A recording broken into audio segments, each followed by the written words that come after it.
Hello, my name is Negative Infinity, and today we're going to do more of a bit of casual video, in which we are just going to go ahead and trim up some of my plants. As you can see, I've already done a few.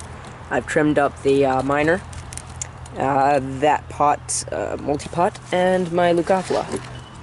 I've left a few little green bits and Phyllodia here and there, just so that they can photosynthesize. I'm not sure if that's necessary or not, but I tend to do it. Makes it look nice until it starts growing things. And I pulled all of this out of them, and there's so much more all over the floor and all over the porch. And as you can see, they're falling onto the floor. There's a lot of them down there. So back up to here. Somebody calling me. I'll be right back. So, as I was saying, yes, my friend Logan called me. She got her probational license today. So, yeah, as I was saying, I've trimmed up. I don't know what I was saying last. I really don't know. So, I trimmed up the miner. I'm not going to trim up the, what is this? I forget what it's called now. Psittacina. My bad. I'm an idiot. I have to trim that up because half of it died, and I'm really hoping it doesn't die this year because I really love that plant. So, I trimmed up the miner. I trimmed up this pot, I trimmed up the Leucophila, and I'm going to be working on the Extreme Red Throat, the Rubricorpora, the Purpurea Marl Bog, and what is this? My Extreme Red Throat, or not my Extreme Red Throat, my Black Veins, Coronata Black Veins. So, we'll be going ahead and we'll be trimming those up today. I'll also be talking about them. The miner, the Leucophila, and the, Purpurea, or not Purpurea, the Flava Leucophila dish. Unfortunately, I'll have to think up what to say about them later. The miner, I believe, is a mid-grower, or a mid-early grower, so just trim them up around this time of year, because you don't want to catch any of the new growth. The Flavas are early growers, so you want to cut them about this year, because I'm seeing new growth points on pretty much every one that I cut up. So you don't want to wait until they have full growth points, because otherwise you're going to not be very happy when you cut them off. So we'll start with the Extreme Red Throat, since I've already done some progress, and then I decided to go and grab my camera. So as I said, this is going to be more of a casual video, so not as much professionalism. Not that I'm professional. But, so just some trimming and talking. So I've been thinking about... And I was thinking about what I want to talk about, and I was thinking, a lot of people ask me, what got me into carnivorous plants? And I think I might have answered this question before, but often people ask me, so I'm not really sure. And it's not, like, on the channel, because I don't get comments on the channel, because I have a non-existent audience. You guys know this. You that don't exist. Except for Dylan. Shout out. My boy. But, and, Sabian, he's here. I don't know if I pronounced your name wrong, and if I did, correct me in the comments. I know you're watching. I probably did. I'm sorry if I butchered your name, dude. So yeah, I'm gonna go ahead and clip up this guy. And go back to what I was saying about carnivorous plants. What got me into carnivorous plants, ever since I was a kid, I went to museums and we would go and check out the plants that they had there. And they had this setup that was, I think you can buy it online for like 30 bucks. And I had a setup that had a Venus flytrap and a pitcher plant and some sundews in it. And I was fascinated by it. And I said, oh man, I want that. Of course I never got it because it was 30 bucks and my grandmother knew I was going to kill it in a day, because back then I would have. I mean, considering how crappy those things are and considering how the soil concentration is all wrong, and it would have died in like 2 days because I didn't know what I was doing back then. Nowadays, I might have actually been able to let it survive, but there again, some of those carnivorous plants are really hard to grow from seed. You've seen my last experience with Sarracenia seeds, they didn't survive. I'm wondering, no, that's not new growth. I was about to say, I'm wondering if that's new growth, because if that's new growth, Extreme Red Throat, you are a virulent person. I believe virulent is the right word, I might be wrong. I might be very wrong about that. There's another word. Virulent is when something's very aggressive. Very attacky. Virulent is when something sexually identifies as an attack helicopter so it can drop hot, sticky loads of lead all over unsuspecting victims. Yes, I made a reference to that. Virulent is what you call a virus that attacks you a lot. Vigorous. There's the word I'm looking for. It's a very vigorous clone. I definitely recommend getting your hands on one of these. I love this plant, and it produces so many, new growth points. Like, not growth points, but, points of new growth all over the frickin' place. And Phyllodia like mad, though. I mean, there's a Phyllodia. I don't know if you can see. Here's a Phyllodia. Let me go ahead and get the camera closer. Back here's a Phyllodia. Right there. Here's a Phyllodia. There's a Phyllodia. Right here. There's Phyllodia all over this thing, which is good, because it means it's actually protecting itself and getting itself ready for the winter. Well, now it's already past the winter. Now we're into February 28th, and the only reason I remember that is because the 28th of September was when me and my girlfriend started dating, so it's very important to me to remember the 28th, because that marks another month of our relationship. We are now up to month 5, which is very major, very major in my mind. Because that means it's 1 month away from 6 months, which is a half of a year, which is pretty fucking long. Yes, I'm one of those kinds of guys.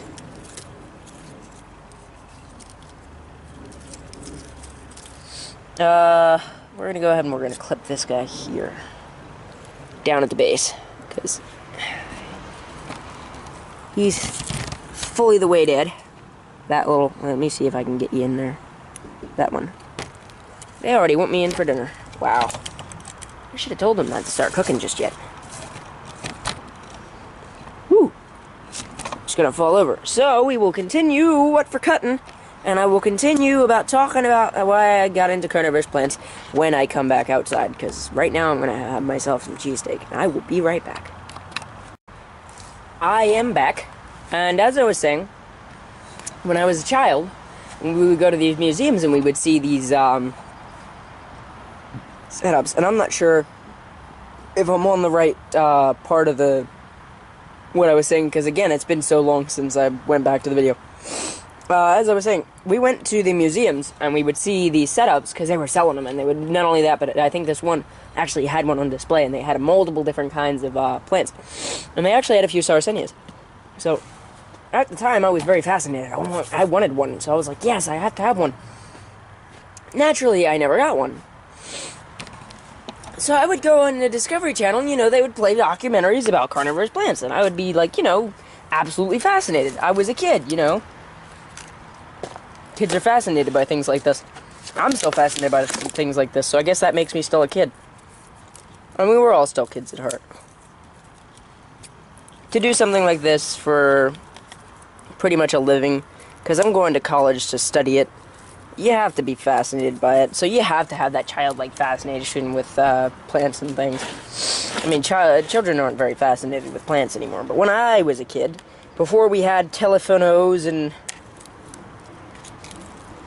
all that other iPhones and apps and shit, what we would do for fun is we would go and we'd play either Super Nintendo or go outside. So to us, learning anything new is cool, It was something that we could, lord over everybody else and be like, yeah, I'm smarter than you. That was my generation days, when we were poor as fuck.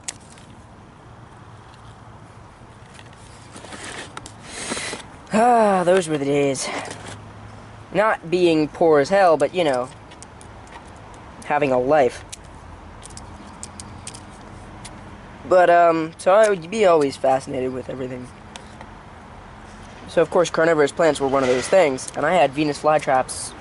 So many different Venus flytraps, and none of them survived, and I never really knew what, until I started researching carnivorous plants, and I found out, yeah, they're not supposed to be inside. They're not supposed to be watered with tap water. And yeah, that's why. So now I know this, and now I'm like, oh man, I was an idiot back then.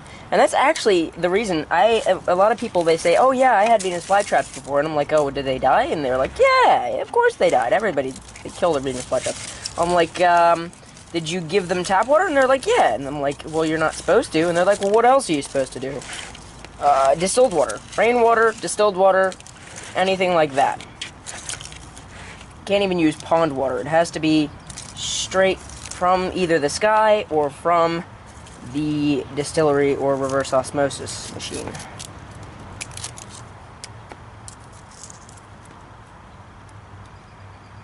The sky is the great distillery. I wonder, if you gave it corn syrup, would it turn it into whiskey?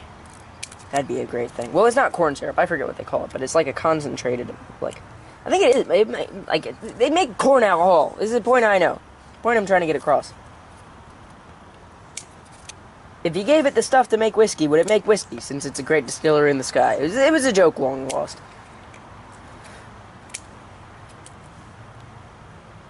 That's a Phyllodia. I don't know if you guys can even see what the hell I'm doing. I should have moved the camera. My bad. It was pretty much clean when I got here, since I cleaned most of it out. So we'll leave those 2 Phyllodia on. Leave this one, and there's this one. So we'll leave those ones on. See if there's any new growth, since this is a flava. That might be new growth down there. I'll see if I can zoom you in.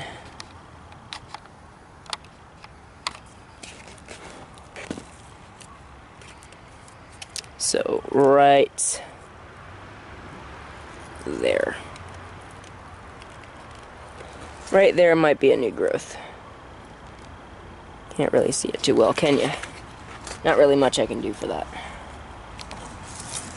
Over to the Purpurea, and I know you're not supposed to really trim these, but I'm not really trimming anything other than... Oh, yes, as I was saying, Flava's early growers. So now we're going on to the late growers, which is the Purpurea, and that is a pitcher that is very old and dried up.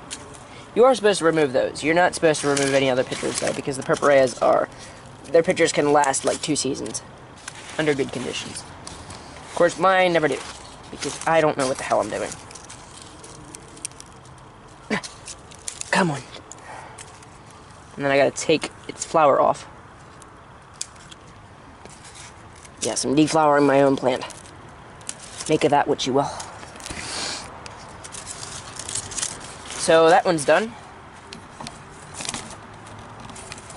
Oh, that was really zoomed in, wasn't it? Did you actually see what the hell I was doing? Probably did, but it was probably very zoomed in. My bad.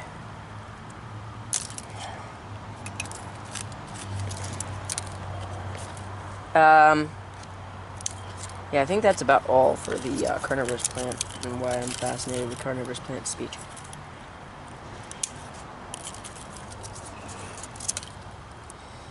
So I don't really know what else really to talk about other than trimming the plants. Oh, by the way, if you're wondering why I'm trimming them pitcher by pitcher by pitcher, it's mostly because I just want to have some pitchers to pick up later and be like, oh yeah, I'm going to keep this. Because I have a huge collection of Nepenthes pitchers in my room. And naturally they keep better than Sarracenia pitchers, but you know. This guy's not coming back. I don't know if he's going to live or not. I don't even know, because it doesn't look that great. Like, I mean, you can see, that doesn't look too good. So let's go ahead and, well, actually, I'm going to trim out the Psittacina later. I'm just going to take off the big bits now.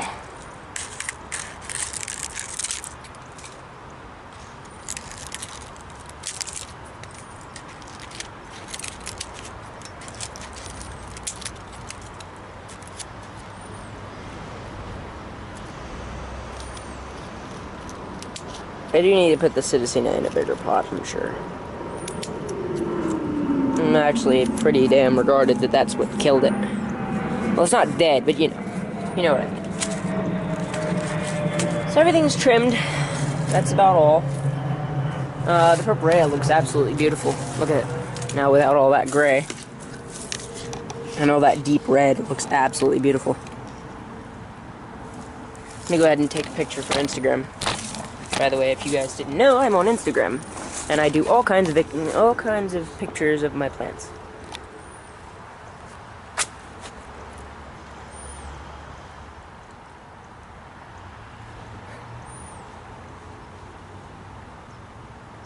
Sorry, I have to respond to my girlfriend because she just got home apparently. Let's go ahead and take an Instagram shot from above. We can get a good shot. Okay, I'm just gonna go ahead and take a couple shots. Or maybe I can get a shot down the row. No.